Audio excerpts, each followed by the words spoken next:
One of my great passions in life is helping people unearth what God created them to do. So many of you actually have had the chance to just chat with, like, how do you think God wired you? What is happening in this season? And then I love to get those reports. And I love to help people understand what they've been put on earth to do. And here's my tagline, and I believe this for all of you, and I'll never get tired of saying this. Whatever God put in you, he wants to bring out of you. You just say that. You're going to change you to me, but you're going to say that, all right? Whatever God put in me, he wants to. No, see, we're not, This is an all play.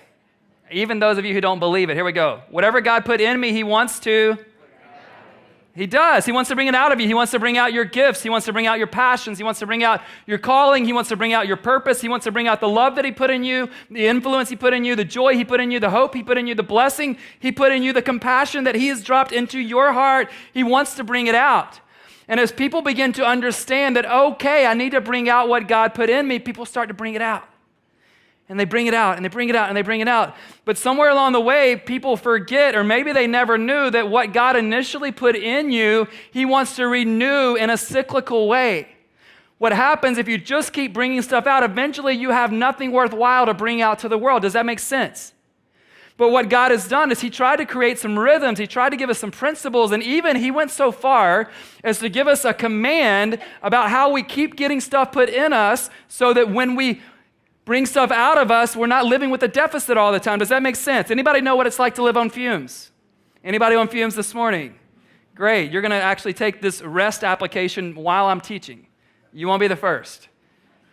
People are like, oh, my daughter, she loves, the 2-year-old, like she loves falling asleep to the sound of your voice while you're teaching. I'm like, well, I've got some 32-year-olds that love to do that too. Go for it. Today, I want to talk about something that may seem outdated to you. Today, I want to talk about something that might seem really dreamy, but it seems literally impossible for your current season of life. Today, I want to talk about something, and I've got to first start by saying to you, I don't always do this well, and sometimes I don't even know how to do this well. Other times, I get an invitation to do this from God, and I think I have a better plan than what God's plan is. That's just me being straight honest with you to begin our time today. What I want to do today is discuss the idea of Sabbath in a talk I'm simply calling Pharaoh Isn't Your God. Pharaoh isn't your God. Our text for today will be Deuteronomy 5 to start with. We'll get there in just a moment. The word Sabbath comes from the Hebrew word Shabbat. It literally means to cease, to stop, to rest. So in Deuteronomy 5, if you've got the Epic app, you know you can find all of my notes there. If you've got the YouVersion app, someone actually had a Bible with them at 9 o'clock. I couldn't believe I was not the only one. But would you stand with me? The words will be on the screen also. Here's the setting. This is Moses giving the 10 Commandments to the Israelites. And he gets to this commandment about the Sabbath. And I want you to hear what he says. And then we're going to just begin by asking, why in the world would there be a commandment about rest in the top 10? Why in the world would there be a commandment about rest in those top 10 from God? He says, observe the Sabbath day by keeping it holy as the Lord your God has commanded you. 6 days you shall labor and do all your work, but the 7th day is a Sabbath to the Lord your God. On it you shall not do any work, neither you nor your son or daughter, nor your male or female servant, nor your ox, your donkey, or any of your animals, nor any foreigner residing in your towns, so that your male and female servants may rest as you do. Remember that you were slaves in Egypt, and that the Lord your God brought you out of there with a mighty hand and an outstretched arm. Therefore, the Lord your God has commanded you to observe the Sabbath day. You may be seated. Why do the 10 Commandments contain this Sabbath imperative for us? Like, how in the world does a commandment about rest get into the top 10 of God's laws? How in the world? Like, the others kind of make sense. If you know anything about the 10 commandments, even if you're not a church person, you may know a few of those. And I'm guessing even if you're not a church person today, not a Christian at all, you probably agree with some of those. They make sense, right? If there's one God, you can't have multiple gods. Do not fashion any idols for yourself. Do not misuse the name of the Lord. Honor your parents. Everybody understand that one? No matter how old they are and how old you are. Honor your parents. Do not kill. Good idea. Right? Do not steal. Even if you're not a faith person, you're like, that's pretty good unless there's a desperate situation. Do not lie and do not covet anything that belongs to your neighbor. Anybody do that one every day? You don't have to, yeah? Like somebody's got some shoes on this right now and you're like, oh, I need those. Those kind of make sense to us, but how in the world does God include a commandment about rest? Like, how does that fit? That seems a little bit off, right? That it would be serious enough that God would talk to us about rest. And that's what I want to talk to you all about today as we conclude the Soul Can't Hustle series. But before we talk a lot about rest today, I want to make sure, if you're new here at Epic, that you know we talk a lot about work here at Epic. We talk about it so much, sometimes I get asked not to talk about it. We talk about it so much that we've made it one of our 9 core values. We say it this way: vocation is sacred. It's sacred. We're talking about work all of the time. Not only do we have it as a value here at Epic, we do an annual sacred vocation teaching series, and that series begins a week from today. And so the series for this year, we're calling it, You Can Have It All. I know this is what you want. You can have it all. I believe this is the series. You've got some invite cards. This is the perfect series to invite friends, neighbors, especially coworkers too. I think your coworkers might be surprised that you're part of a church community. Well, some of your coworkers might be surprised that you're part of a church community, period. But I was going to say, some of your coworkers might be surprised that you are part of a church community that believes God cares as much about Monday through Friday as he does Sunday. It's a perfect series to invite people to be a part of. God is pro-work. The expectation, even from the 10 Commandments, seems to be from God that we will work 6 times as much as we rest. God is pro-work. And when I say work, guys, I'm not just talking about the work that you get paid to do. Anybody know that the work you don't get paid to do is oftentimes harder than the work you get paid to do? Any college students here? Raise your hand if you're in college right now. Any kind of college. That's amazing. We love that you guys are here at Epic Church. I have a college ministry background, and yeah, just love that. I got to serve last night with some college students. Our family did down at YWAM in the Tenderloin with Josh and Cassie, and love that. You know that you're not getting paid. Like, you have to pay to do that work. You ever thought about that? Right? Like, it's not like you're even volunteering. Like, you are paying to do work. Anyway, if you've ever raised small children, do you know that the work you don't get paid to do is harder than the work you get paid to do? And here's the secret, just so you guys know, whenever you're married to your spouse in the future, those of you who are single and you have kids, if you're the person who has to be working while the other person is home, especially during maternity leave or just on an ongoing basis, the ploy is to make sure that they think that your work at your office is as hard as what they're doing at home. Like, I can't get up and feed the baby because I have work tomorrow, and the wife's like, yeah, you do. Right? I can remember this. It's like, Ben, why are you not taking all of your vacation this year? Because I got small kids at home. I think I'll just stay at the office. You know what I mean? Like, so I'm talking, when I say work, I mean all the work we're supposed to do. So many of you volunteer with organizations. 330 of you volunteer here at Epic every month. 150 of you are serving with Serve the City this weekend. Thank you for that. So often the work we don't get paid to do is really hard work. So God is for your work, but even more, God is for your soul. Okay? God is for your work. Ephesians 2:10, for we are God's handiwork, created in Christ Jesus to do good works which God prepared in advance for us to do. He loves for you to work. He created you to work. There's scripture against being lazy. He wants you to work, but more than caring about your work, he cares about your soul, your very essence, because that's the space where he is going to know you and you're going to know him. That's the space where he's going to keep filling you up so that you have the resources, so that when he calls you to bring it out into the world, you have something left over. Do you know what it's like to have reserves? Sabbath, rest. Now, there are 2 places in the Old Testament that you see the 10 Commandments.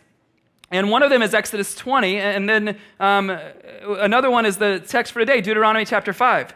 And this whole idea about Sabbath comes up. There's a guy named Matthew Sleeth. He is an author and a medical doctor, and he says this: maybe living in a 24/7 world is too much. Maybe 24/6 is enough. The book, by the way, is called 24/6. Maybe living in a 24/7 world is too much. Maybe 24/6 is enough. Now, some of you are already telling yourselves a lie to begin, so I just want to expose that lie. Some of you are going, Ben, if we could just have 8 days in a week, I would take a day off. Liar, liar, liar, liar, liar, liar. You wouldn't, right? Technology was supposed to make our lives a lot more restful, and it has not. Had the opposite effect. Now, in Exodus 20, when the Sabbath commandment is given, it's given for a different reason than what our text says for today. In Exodus 20, God says, observe the Sabbath and rest from your work as I rested from my work. So in Exodus 20, we observe Sabbath as a way to mimic God. We are living the pattern that God showed us that week of creation, 6 on, 1 off. So Exodus 20, 10 commandments, right there, Sabbath, do it as a way to mimic God. But that's not why we do it in our passage for today, is it? The reason we do it today is in verse 15, remember that you were slaves. Remember that God brought you out with a mighty hand and an outstretched arm. Therefore, Sabbath. Do you see the difference? One is we observe Sabbath, and you don't choose, okay? We do it for both reasons. One is, hey, observe Sabbath as a way to imitate God. Rest because God rested. It's a reminder of creation. But in our text for today, we Sabbath as a reminder of our liberation. Does that make sense? One is about mimicking God. The other one is about declaring and reminding ourselves of our freedom, that when we were enslaved for 400 years, God did the heavy lifting and brought us out from underneath the rule and reign of Pharaoh. Therefore, Sabbath. Why? To remind yourself. Remind yourself what? Remind yourself that you've been freed. Remind yourself that you didn't do the heavy lifting. Remind yourself that you aren't just dependent upon yourself. Sabbath. That's the whole idea. That's what God's getting at the heart of this thing called Sabbath. So what God does to set up this moment of remembrance, the Israelites had been enslaved for 4 centuries. So if you can imagine yourself being a slave, and then the children after you and the grandchildren and so on, and you see Pharaoh after Pharaoh after Pharaoh, and they're all saying, work, work, work, work, work. This is happening. God finally has had enough. He says to Moses, I want you to go to Pharaoh, and I want you to tell Pharaoh to let my people go. If you grew up in church, you might even have a song to go with that idea. Louder. That's great. We're about to do worship auditions, but nobody wants to join the band. And so Moses does this. Pharaoh, the God of heaven, says to let his people go. Pharaoh says, who is this God? I don't know who that is, and I will not let them go. And I want to show you what he goes on to say to Moses and his brother Aaron for 2 reasons. One is I want you to see what they were in the middle of that God freed them from. But I also believe that there's something in Pharaoh's words that will sound super familiar to us living in San Francisco in 2019. It's in a text in Exodus chapter 5. I'll just read it to you, verses 4 through 9. But give me a little, I know we're not a talk back church. I know I have to go other places if I want to have the crowd talk back to me. I'm at peace with that. But you just try it one time, okay? If you hear something that sounds familiar, that you hear from an internal voice in your own head, or from a boss, or from a friend or coworker, or just what you hear your parents still saying to you 30 years later, I just want you to give me something, okay? Here we go. But the king of Egypt, Pharaoh, said, Moses and Aaron, why are you taking the people away from their labor? Get back to work. Then Pharaoh said, look, the people of the land are now numerous, and you are stopping them from working. That same day, Pharaoh gave this order to the slave drivers and overseers in charge of the people. You are no longer to supply the people with straw for making bricks. Let them go and gather their own straw. Anybody lose support staff? Anybody?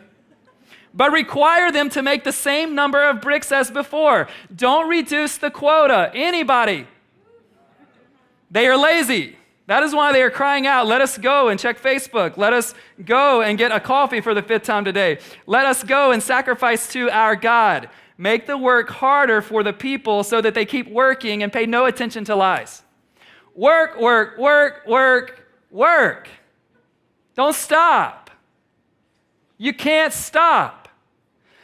This is what they were being freed from. This is what God wanted them to no longer have in their environment. They didn't have a choice. We have a freedom, so we say, but we live as though we don't have the freedom.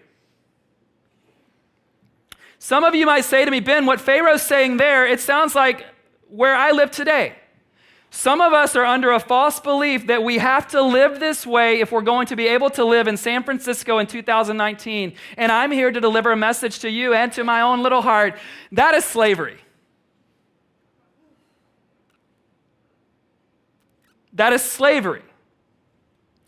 Now, the next question I've got to ask you is this: who is your Pharaoh? Is it the culture at large? Like everybody's doing it, so you do. Is it the voice of your parents, even though you haven't been home for a couple decades? They gave you the sense that you had no identity if you didn't produce something, if you didn't accomplish, if you didn't bring the A, if whatever. Who's your Pharaoh? Is it your industry? Ben, everybody in my industry, it's just par for the course. Who's your Pharaoh? Is it your company? Who's your Pharaoh? Is it your direct supervisor? I don't know if you're like me in this way, but I'm guessing some of you are. Whenever Pharaoh shows up in my life, guess who's playing Pharaoh? Shauna doesn't put pressure on me to work without ceasing. My kids never come and go, Dad, you were chilling for 2 minutes. I need you to get back to work. They've asked me to do the opposite. Our board here at Epic Church, they don't have a camera on me 24/7 to make sure that I'm always working. Our staff team, they're not, it's not like I'm walking out of the office, they're like, get back here. I mean, they might, only to tell me a joke, but then I'm free to go. Most of you don't expect me to constantly work. Most of you. I do it to myself. Anybody else know what it's like to play Pharaoh in your own story? It's just crazy. And we act like there's no other choice. And guys, some of us don't have the choices others do, right? Some people that are working in places, as we were hanging out in the Tenderloin last night, like not everybody has the same choices. Let's not pretend like we do. Not everybody in this room has the same choices. Some of us have things on our plate right now that each other just don't have right now. But we don't need to be enslaved to something that God came to free us from. Now, if you know anything about the Israelites' journey, they want to go back to Egypt at some point. See, we think that if freedom is available to us, that we step into it automatically. But I know some of you, and you know some of my story, that's not automatic, is it? Somehow we just keep asking to enslave ourselves. God wants to free you from that. You are not what you do. You're not holding this world up. You're not holding your company up. You're not holding your family up. You're not holding this church up. God wants to let them know that I did the heavy lifting, and I want to remind you that I'm still the one doing the heavy lifting. In his book, Sabbath as Resistance, Walter Brueggemann says this: the world is an anxiety-free one of well-being because the Creator is anxiety-free. Can you imagine being that? And publicly exhibits that freedom from anxiety by not checking things out. God is not a workaholic. God is not a Pharaoh. God does not keep jacking up production schedules. To the contrary, God rests, confident, serene, at peace. God's rest, moreover, bestows on creatureliness a restfulness that contradicts the drivenness of the system of Pharaoh. One sentence: God is not a workaholic.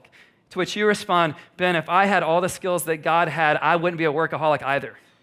Yes, you would. It's not about your skill set, it's about your mindset. It's about your heart set. You would, because you're like, Ben, no, if I could do everything like God, I would stop one day too. No, you wouldn't. You'd be like, oh, maybe I could do this. Maybe I could do that. I love that sentence about God not showing up to check things out.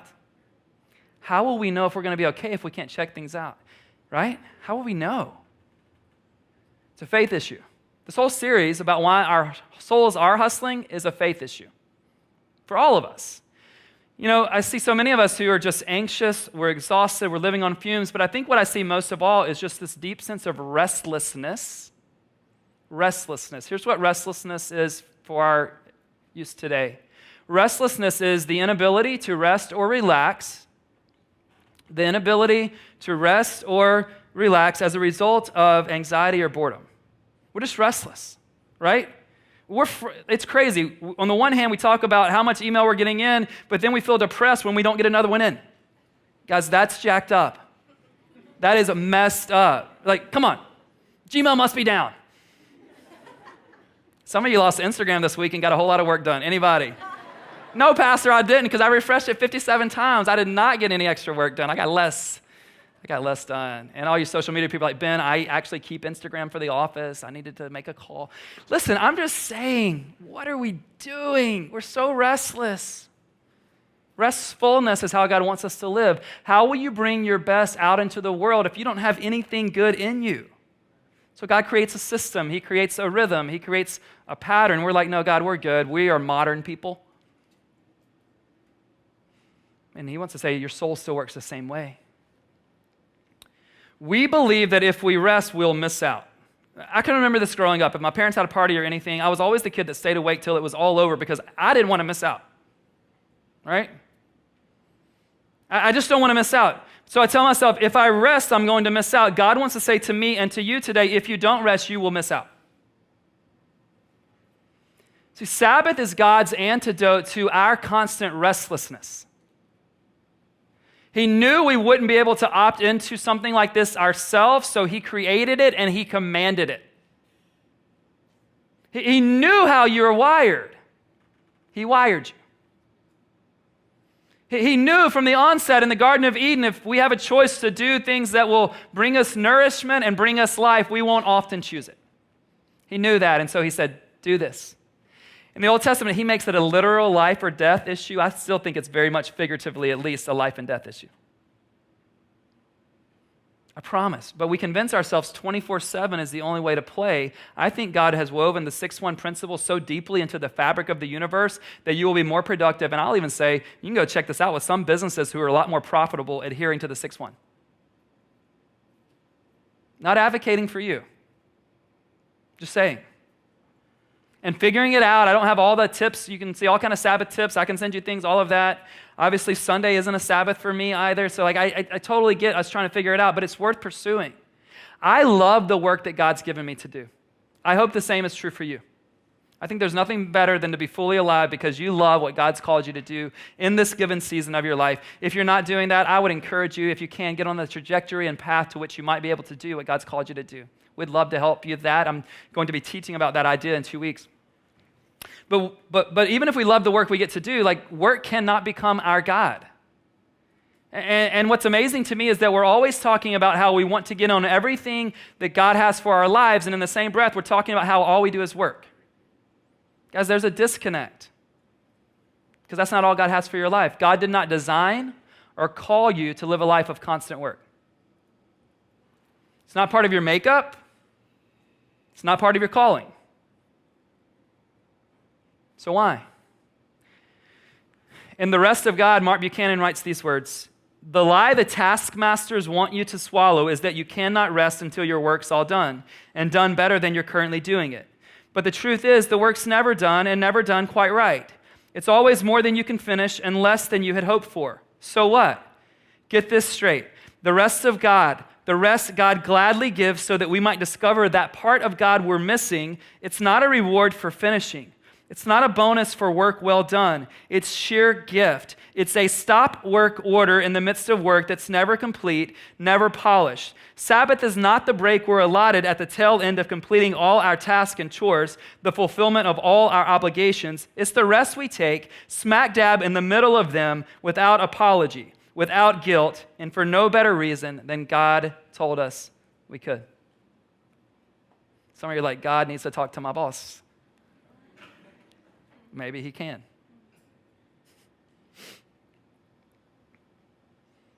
We tell ourselves it'll come in the next season. It'll come when my to-do list for the week is done. But you know this, it's just never done. So you can rest now, or you can tell yourself you'll rest one day and you'll just never get to that day. I love productivity. Anybody else? And this is not like a prideful thing. This is like, we're about to shame ourselves. So, I just love to be productive.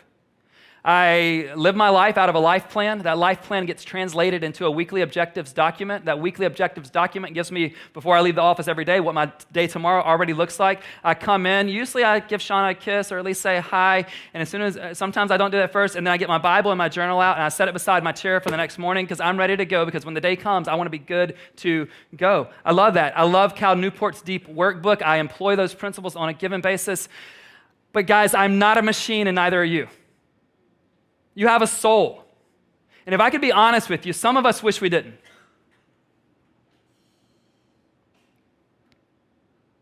For some of you, that emotional side of you gets in the way. For some of you, that relational intimacy side gets in the way. Some of you want to live and act and work as though you are a machine and you are not. And I don't care how many of you, to save yourself the email, are working on AI right now, you're not going to come up with an artificial soul that does for you what only God can do for you. Go try. So what are you going to do? What are we going to do? We were made to know God. We were made to know God.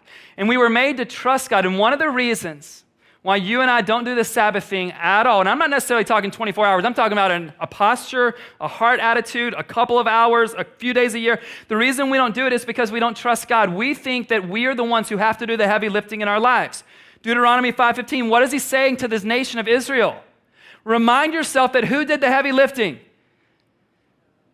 Not you, God did. Mighty hand, outstretched arm, you had freedom.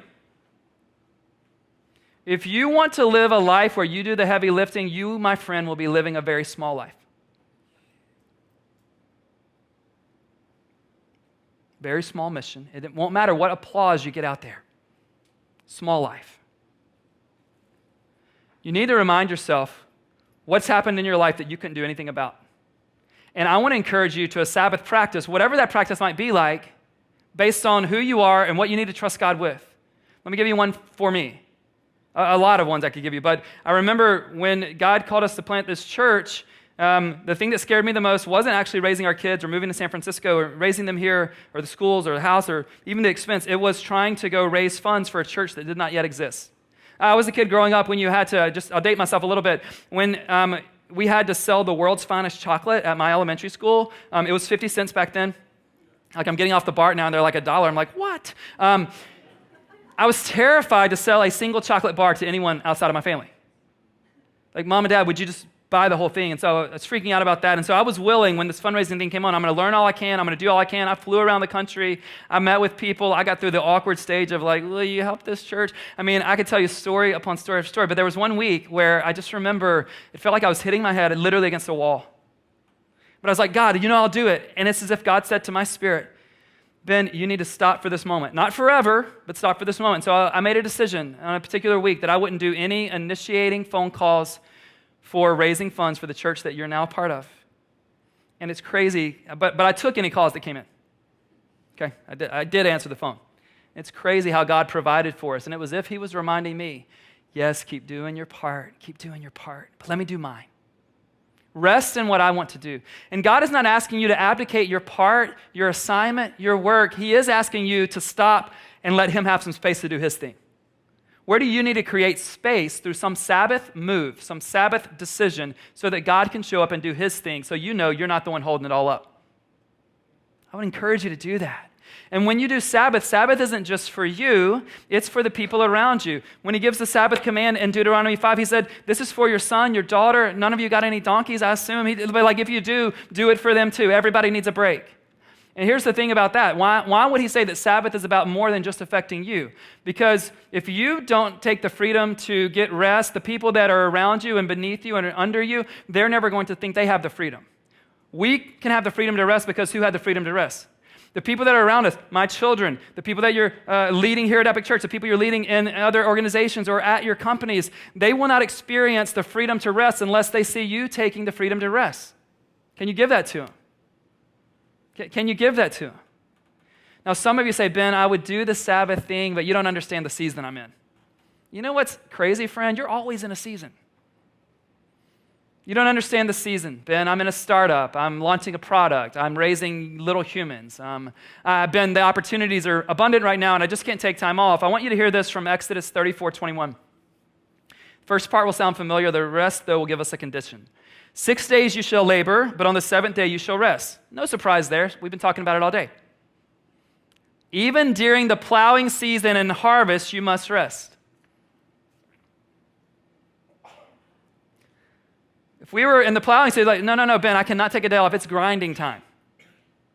Ben, it's harvest time. It's celebration time. Our company is blowing up.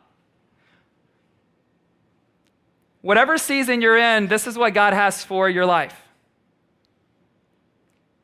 God's trying to give us the gift of Sabbath rest, and we're asking him if we can just keep working.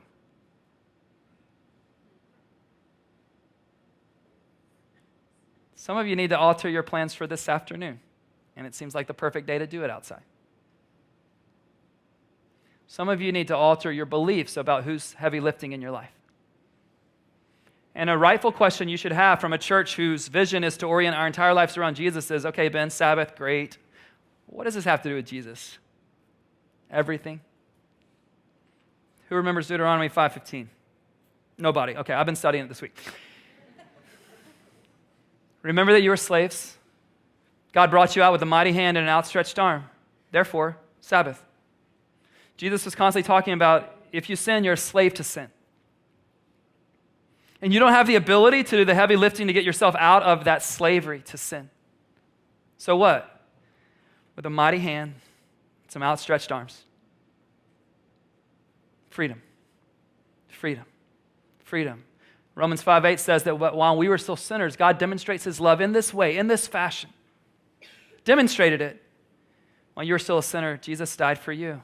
And he said something like this, or exactly like this: if the Son sets you free, if the Son sets you free, if the Son sets you free, you will be free indeed. You will be free indeed. And some of you have never tasted the freedom that Jesus came to offer. I love that all of you are here today. Friends that are in our Tuesday night Alpha group, you're in the room, and I know God's been doing a work in your life. Others of you, you've come here every Sunday, and you're like, I kind of want to, but I just don't know. What would faith in Jesus mean? Why don't you take a chance and find out? Why don't you take a chance and experience freedom? Why don't you allow him to do the heavy lifting of your sin, your past? Why don't you let him take away your fears for what it might mean for you to follow him? I think today would be the perfect day for us also to celebrate communion together. Communion, much like the Sabbath, was instituted as a remembrance. Jesus said, do this in remembrance of me. And at the Last Supper with his disciples, he took the bread, he broke it, and he said, this is my body which has been broken for you. He took the cup, he passed it around, he said, this is my blood which is poured out for the forgiveness of sins. Without the forgiveness of sins, without the blood, there's no forgiveness of sins. And we get to make a statement to ourselves today. And we get to remind each other that God is the one who started doing the heavy lifting in our lives, and he's going to carry it out. It's not on your shoulders. So as we come to the communion table, there's one here, there's one over here, there's one back that way. For those of you who have faith in Jesus, as we come to the table, you're reminding yourself of where your freedom was bought, not where your freedom was earned, not where your freedom was hustled for. You don't have it in you. I want to encourage you to reject the self-made life. It's a shallow life.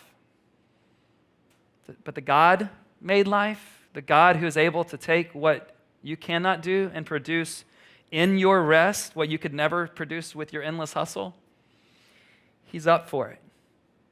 So would you pray with me as we move into this time of response and communion? If you've not trusted Jesus, he's wanting to free you from your sin and the implications of that sin today. We'd love, whether you put it on the card, the app, we're in the lobby if you want to let us know that there. We have a resource bundle for you that's just going to provide a way to understand what it means to have faith in Jesus. Maybe for you, you need to declare publicly next Sunday through baptism the freedom that Jesus has given you. We'd love to be helpful in that process. But then for all of you, you need to remind yourself you're not the heavy lifter. You're not responsible for everything good that has come into your life, and you will not be moving forward. What do you need to trust God with? What do you need to take your hands off of, even if just for a day or a part of a day or a moment? What is it you're trying to, and you're doing everything you can and it's not working? Maybe you could just release that in this moment and go, Jesus, I need you to lift it. So we're going to sing, we're going to pray, we're going to receive the elements. And we're going to declare that we trust you, God. We trust you for what you have done. We trust you, God, for what you will do. God, help us to embrace this Sabbath, this declaration, this reminder that you freed us. You made us what we could not be. You've taken us out of slavery and into your freedom, and we want to celebrate that. Would you remind us constantly, God, you have done great things for us, and you will continue to be the one we can depend on for our future freedom and provision. Move now in our hearts across this space, Jesus. Amen. You can respond. You can stand and sing. You sit there and pray. The elements are ready for those of you who have faith in Jesus, or maybe today would be your first communion as a Christian. Let's respond. He's worth it.